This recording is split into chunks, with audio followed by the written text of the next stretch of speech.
So first I want to apologise for the low rent introduction to this pickups video, but you see I got an SOS from Gordon over at Gib84 Gaming who said I had to get myself to Forgotten Worlds ASAP to stop him spending money.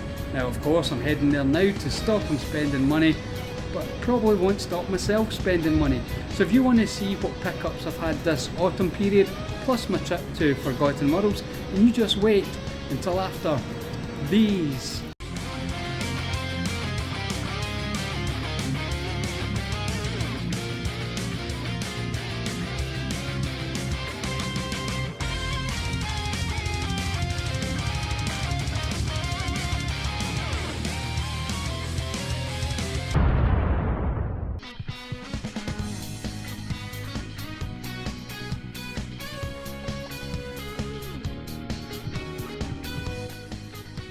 Liberal Grande is quite a unique little football game. It's because you take control of just the one player, and that was unusual for the time. I can only think of one other game that did that, and it was way back in the Spectrum, and it was nothing like the arcade fun that you had with this. You know, this is possibly a game that's going to go in the file.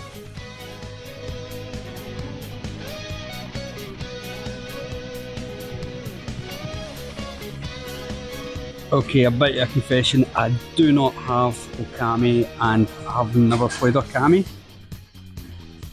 Maybe this is the universe saying that I should pick up Okami. And there is absolutely nothing worse than seeing a game that you desperately want to add into your collection. And will you drop £130 on a game that you've just played technically? I just played the remaster, but the original. Oh, decisions, people.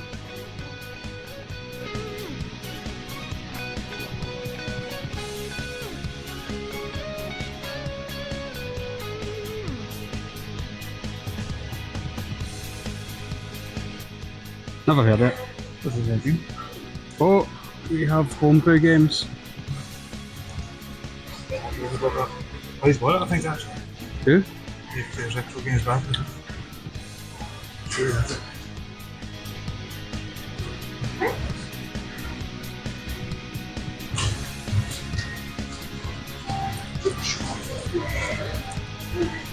PS2, man. PS2. I just can't even look at PS2.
Okay, I'm not going to lie, this is quite annoying. This is a game that I want to pick up, and it's not a hard game to get, but you just never see it out in the wild, and I like to buy games out in the wild.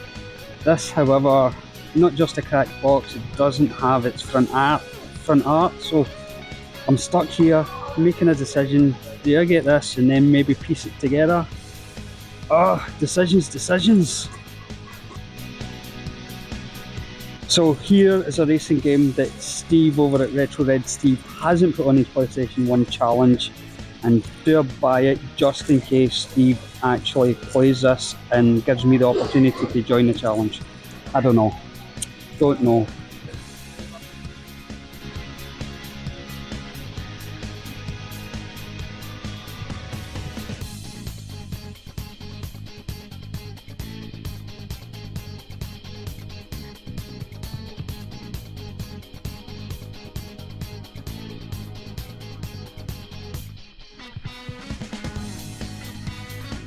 Now, before I start talking about the games that I've picked up, I will have to point out that there's probably a few people who have joined the channel thanks to the Master System One Life Challenge.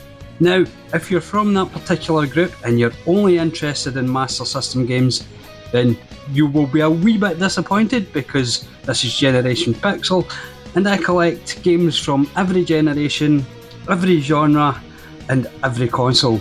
So without further ado, let's move on to the pickups, and of course I will be starting with the newest games first and working my way back to that juicy retro at the end.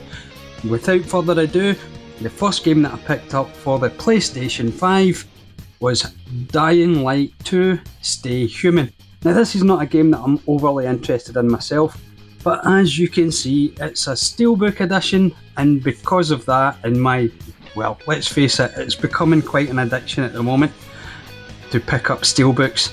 I had to pick this up. Now of course my kiddo, Pixel Junior if you must, he absolutely loves Dying Light. He loves Dying Light 2, he's bought the new ones, but he unfortunately tends to buy things digitally, and I know that's sacrilege, but that's what he tends to do. He's going to miss out when he gets to about 40, 50 and he can no longer play the games, but at least he knows his old dad will have one of these sitting there for him. So that's Dying Light 2 Stay Human Steelbook Edition, coming into the collection where it will remain forever until of course the kids claim it. Next up, and still for the PlayStation 5, we have Sniper Elite Resistance. Now, I'm a big fan of the Sniper Elite games. I loved 4, I loved 5. The earlier ones are a bit more jank, but you know, they're fun enough. This one I was really looking forward to, and unfortunately it doesn't quite live up to my expectations of a Sniper Elite game. Now, don't get me wrong, it's good enough, it just doesn't have that complete stealth and immersion that the other ones seem to have. I found myself too many times in built up areas where there was no room to move, too many enemies, and that's not what Sniper Elite's about. Sniper Elite is about hiding in a little crow's nest somewhere and waiting 20 minutes to get that one perfect shot. This so far, and I've only played about the first 4 maps in this game, but so far it's not quite up to the same standards as Sniper Elite 4 and 5. It's a shame. I'll get back to playing it, I'll play through the entirety of the game before I make a complete decision, but at the moment it's not quite as good as the other ones. Now next up, and still for the PlayStation 5, is a game that, well, I was definitely going to be picking this up because Ghost of Tsushima is one of my all-time favourite games. It's a 10 out of 10 game, and the follow-up, Ghost of Yote, I had to pick it up, and I've played it, completed it, and it's up there with Tsushima. Now, to me, it's not quite there. I mean, if we're talking Ghost of Tsushima being a 10 out of 10 game, this would be a 9.5 out of 10 game, but it's still very, very good. The things that I had a problem with was the open world aspect of it. Now I know that's strange coming from me because I love my open world games, but it didn't quite have the same flow of story that Tsushima had. Story's still great, but just not up there. It's the same with the main character. Now, I did love the main character in this game, but they didn't have the same depth as Jin Sakai back in Ghost of Tsushima. But it's a must play if you love Ghost of Tsushima. It's a must play if you love video games. Ghost of Yote, thoroughly enjoyed it. It's a very well made game, and it's in the collection now where it will remain forever. Next up, still for the PlayStation 5, is another new game from this year, and it's Metal Gear Solid Delta Snake Eater. Now, yes, as everyone knows, this is a remake of Metal Gear Solid 3 Snake Eater, and it does exactly what it says on the tin. You get Metal Gear Solid 3 playable on a PlayStation 5, a modern console, and obviously they've upgraded the graphics, but they haven't done too much. They haven't taken away the magic of Metal Gear Solid 3 from the PlayStation 2 era. So yes, if you're a fan of the Metal Gear Solid games and you don't have this already, this is a must get. This is like playing Metal Gear Solid 3 back in the PlayStation 2 days, but with that sort of rose tinted glasses memory of how it looked to you. Looks fantastic, plays fantastic, it's a must play and a must pick up.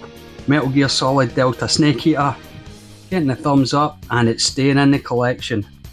Next up, and still for the PlayStation 5, and another new game from this year, we have Raido Remastered, The Mystery of the Soulless Army, and of course this was going to be a must-have for me, because as you can see down there, it's an Atlas game. Not only just an Atlas game, it's an SMT game, a Shin Megami Tensei game, and anyone who knows me knows I absolutely love the SMT universe, especially Persona. Now what about this one? It is a remaster, of course, of a PlayStation 2 game. It plays pretty much the same way as that game does, it's just upgraded slightly, well, probably more than slightly. But you got to remember, like I said with Metal Gear Solid 3 and Metal Gear Solid Delta, it's like that memory you have of playing these games back in the day and then playing them when they're remastered. You think it's the same game, you go back and play them, you can see the vast differences, but this is fantastic anyway. So Raido, Mystery of the Soulless Army Remastered. If you are a SMT fan, if you're a JRPG fan, and you haven't played the original, especially if you haven't played the original, get this one popped down in your to get list, because it's in my collection now. I've played through it already because Atlas, and it's in the collection where it will be played again and again. Next up, we're moving down a generation and away from the PlayStation, because I did pick up a Switch game, and I picked up Deadly Premonition 2, a blessing in disguise. Now I haven't played this yet because, well, I just haven't had time to get round to it, not with all the JRPGs and other remasters that I've been playing. But this one, I'll definitely give some time on the Switch when I get a moment, because Deadly Premonition was a cult classic. It's not a great game on the PlayStation 3. It's clunky as all hell and it's janky in places. But when a game like Deadly Premonition gets a sequel, you've just got to give it a try. Now it's not going to have the same charm, I would imagine, as the original game, but you know what, it's a game for the Switch, it wasn't overly expensive, it sits in part of a subset, and anyone who likes horror games will probably want this in their collection too. So that's Deadly Premonition 2, a blessing in disguise. It's probably not a blessing in disguise, but we'll see later. But it's in the collection now, and it will get played at some point. Next up, we're moving down a generation again, and we're moving back to Sony, because I did manage to pick up some PlayStation 3 games, which is something that I've not been doing a lot of lately, but I think I should do more. And the first PlayStation 3 game that I picked up was Beyond Two Souls, but this special edition. Now, of course, I do have Beyond Two Souls, not only on the PlayStation 3, but also I believe on the PlayStation 4, but this one was the special edition Steelbook. Now, as I've said before, and I'll say again, I do have an absolute passion for Steelbooks, and this was no exception. This is why this is coming into the collection. This is an addiction that I have, I openly admit it, but nonetheless, a Steelbook, if it's out there, especially a Sony Steelbook, it'll come into the collection just like this. So multiple copies of this game now, and all because of my Steelbook edition.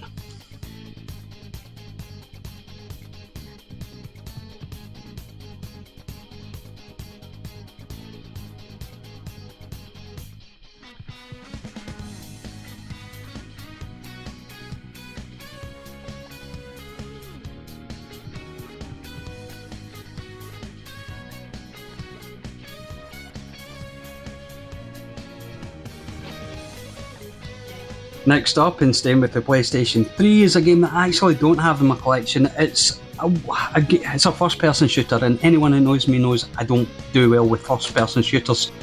But I did pick up this. Now this is the Haze Tin Edition, and that's probably the only reason I picked it up, because this is a fairly cheap game otherwise. But the Haze Tin Edition, and look at this, we have the glow stick still wrapped in its container. Don't know, haven't played the game, I don't know if the glow stick's important for it. I know this was supposed to be a Halo killer back in the day. I don't know when I'll get round to playing it. If you think I should play it, drop down into the comments and let me know. Play Haze, but from what I've heard and my feelings of first person shooter games, I'm not sure I should rush to play this one. But it's a lovely tin edition, and again, it's an addiction, especially with collectors. So it's in the collection now, and it'll only get played if you tell me to play it. Next up, we're moving down a generation. We're staying with Sony, the PlayStation 2. This is where my heart really lies when it comes to collecting. Well, it did anyway. I think there's been a shift, but we'll talk about that later. But for the PlayStation 2, first game I'm going to show you that I picked up was Grandia 3, and it's a Japanese NTSC release. Now, I know a lot of you out there are probably going to say you already have the American NTSC Grandia 3 and you don't collect for Japanese games. You said you wouldn't jump down that rabbit hole. I'm not jumping down the rabbit hole. You see, the Grandia 3 that I purchased, I think it was a couple of months ago, it didn't come with an official Sony box like this one. So what I'm going to do is take this sleeve out of there, put the American sleeve in, and of course the American game into this box, and move this artwork over to the off-brand box. It does mean I'm going to have a Japanese version of Grandia 3 sitting about doing nothing, but this is what happens when you're a collector of such. So yes, Grandia 3, Japanese version. I bought it for this case right here, that's all, and I still haven't played the American version yet. I'll get round to it, but Grandia 3 is a game that I'll definitely be playing soon anyway. Next up, we're staying with the PlayStation 2 and a subset of games that I absolutely adore, and that's licensed games. And we have Judge Dredd, Dredd vs Death. Now, I had to pick this up purely because it's a PlayStation 2 game, it's a licensed PlayStation 2 game, and the license is Judge Dredd. The artwork itself is phenomenal, and that will just sit pretty in the collection, but I'll also get round to playing this at some point. I haven't played a Judge Dredd game probably since the ZX Spectrum days. I wonder what it's like in the PlayStation 2. You want to let me know if this game's any good, you can drop down into the comments as always and say play it or fire it into the sun. But it's in the collection now. It will get played at some point, and hopefully it's not as bad as many other licensed games on the PlayStation 2, or licensed games anywhere as that may be. Next up, we're staying with the PlayStation 2 and a game that I've been looking for a little while now, and that is The Operative, No One Lives Forever. Now, this was a game that I walked past many times thinking it was a James Bond game. I also thought eventually that maybe it was a James Bond rip-off game, and apparently that's kinda what it is. Now, I did manage to come across this game on YouTube, because if you watch YouTube as much as I do, especially when it comes to gaming content, you will get exposed to a lot of games that you didn't really look at back in the day yourself. This was one that I didn't look back in the day, and when I saw it on YouTube I thought, you know what, that's an interesting comment. It looks tongue-in-cheek enough, it looks quirky enough, and it looks let's take the mick out of Bond enough for me. I'm hoping that's how it plays. It certainly looks like it from the screenshots, and if you've played this and you think I should play this quite soon, you drop down in the comments and let me know. It is one that's definitely going on to get played soon, but how soon, who knows. But at least I have it now in the collection, where it will remain forever and eventually get played. Now, next up I'm going to do a bit of a speed run, because there's a bunch of games I got here in a bundle. I was only after a couple of the games. They're not for console, so if you're not interested in PC gaming, you can stop now. But considering where they are in the sort of modern to retro, you know these are older PC games, and they're all big box, and that's why I picked them up in the bundle, just to get a couple of them anyway.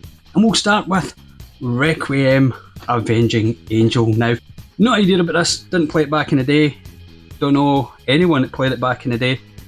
Looks like it's a first person RPG maybe, since there's magic, it might just be a first person shooter, but who knows. It's a lovely big box. I didn't really go for it because of this, I went for it for other games, and we'll move on to the next one that I have no idea about, and it's Alien Earth. Another lovely big box there, and this again, it looks like a, I don't know, maybe an isometric top down RPG-ish, something that I might be interested in playing at some point. Haven't played it, don't know it. Again, drop down in the comments if you've played any of these PC games. I haven't particularly played this one, but let me know. And next, another game that I have played, but not for the PC, but it was part of the bundle, and didn't mind getting this, Tom Clancy's Rainbow Six Gold Pack Edition. Now, if you know the Rainbow Six games, you know them, they're tactical shooters, they're fantastic. but I have a lovely big box PC version of it now. And next up, another game that I didn't need to come in for PC, but there we go, big box Tomb Raider. And I really am speed running this, and as you can see, it's just Tomb Raider in a lovely big PC box. But then we have Civilization 2, and I absolutely wanted this. I absolutely wanted the big box version of Civilization 2. It's a game that I spent a lot of time on back in the day. I spent a lot of time on Civilization, the first game, and the previous games as well. Civilization 2 is probably one of my favourite ones, and to have it in this lovely big chunky box, all complete, I just had to have it. I just had to have it. And next was another game that I played back in the day quite a lot. I also have it for other systems because you get this on PlayStation systems, including PlayStation 4, and that's Constructor. So you can see what sort of games I was playing in the maybe mid-90s and before. I loved my city builders and stuff like this one. This one's a bit more quirky because you can probably tell by the character designs there. It's a bit more crime boss adjacent to the construction games. Fantastic game, absolutely loved it. Wanted this big box. And last but not least was the game that I really wanted on the PC and the big box. It's Star Trek Borg. Now Star Trek Borg, for anyone that doesn't know, it's very much like a live action episode of Star Trek Next Generation, except you control it. And yeah, that's fun and quirky enough, but it does have John Delancey, Q, and Q's probably one of my favourite villains when it comes to the Star Trek universe. You gotta love him. He's such a mischievous little soul. But Star Trek Borg, when this was part of that bundle, that made the whole bundle well worth it. And I'll be honest with you, that whole bundle cost me under £20. I am very happy with that, especially with getting this. So next up, we're moving back down a generation and back onto Sony, because let's face it, consoles were where my heart were after 1996, and the Sony PlayStation game that I picked up is Guardians Crusade. Now this wasn't called Guardians Crusade in Japan, I don't believe. It was something to do with this baby, the Guardian and the baby. Look into that yourself if you want, but anyway, the game itself, it's a JRPG, turn-based combat, and it's one of the earlier 3Ds or attempts at 3Ds, and I don't mean the Final Fantasy VII with the pre-rendered backgrounds. This was fully 3D, so it has shown its age a bit, and the combat maybe a bit clunky. I'm looking forward to getting deeper into this game. I've only played a little bit of it. I believe there's some interesting mechanics with the baby. Well, I don't know why they call it the baby, but there's some interesting mechanics down the line. You know about this game? Drop down in the comments, let me know, because I've only just scratched the surface. And you know what, it's a JRPG, it's on PlayStation. Of course it was going to come into my collection when I saw it out there. And next up, and still for the PlayStation, we have Shadow Madness. Now this is a game that I only recently found out about. It's another JRPG, it's another PlayStation Japanese role-playing game, and I only found out about it recently thanks to YouTube. I don't think this one was that popular when it came out over here.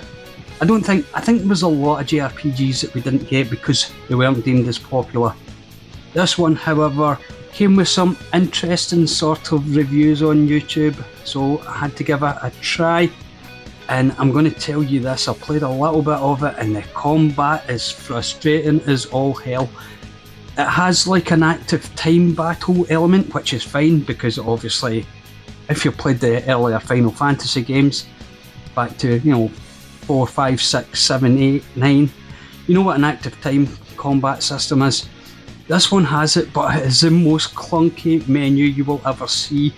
If you want to attack, you've got to press one of the bumper buttons. If you want to pick potions, you have to press another bumper button, and then you have to scroll down the list, and it's really clunky. It will take a while for me to come to grips with the combat. I will, because I want to see how it goes. The writing's a bit, well, it's a bit 1990s, even though this is 1999. And the graphics, well, they're not quite up there when it comes to the likes of Final Fantasy 7, 8 and 9 especially. And this came out in 99, so Shadow Madness, it's into the collection. I'm looking forward to trying to get to grips with the combat, but until I do, well, it's sitting in the collection. Next up, we're moving down a couple of generations and over to Sega, and it can only mean one thing at the moment, and that's a Master System game. And I did pick up Asterix for the Sega Master System. Now this is a game that I played quite recently on the Master System One Life Challenge. I absolutely fell in love with it playing it there, and I had to pick up a physical copy. Now of course Asterix himself is important to me. I grew up with Asterix in the late 70s, early 80s as a kid. Loved reading the comics, and you've got a video game of him now. I did play the Asterix video game on the ZX Spectrum way back in the day, and that wasn't great. It wasn't great, I'll say that. But this one, wonderful little Sega platformer. A must-have if you're an Asterix fan, a must-have if you're a Sega Master System fan, and a must-have if you're a platforming fan. And don't forget Dogmatics. So that's Asterix on the Sega Master System, physically into the collection now, and well happy about that. So there you go my friends, that was my pickups from autumn, and of course my little trip to Forgotten Worlds. If you want to know what the Forgotten World games were, that was Shadow Madness and Grandia 3, the Japanese version of that game. Now if there's any games in there that you want to talk about, you just let me know, because the interaction between you and me, well, that's what makes YouTube special. It does for me anyway. Thank you very much for watching as always, and until next time of course, cheerio. If you enjoyed this video, why don't you check out the other ones on offer here, and also feel free to subscribe if you want to see more in the future.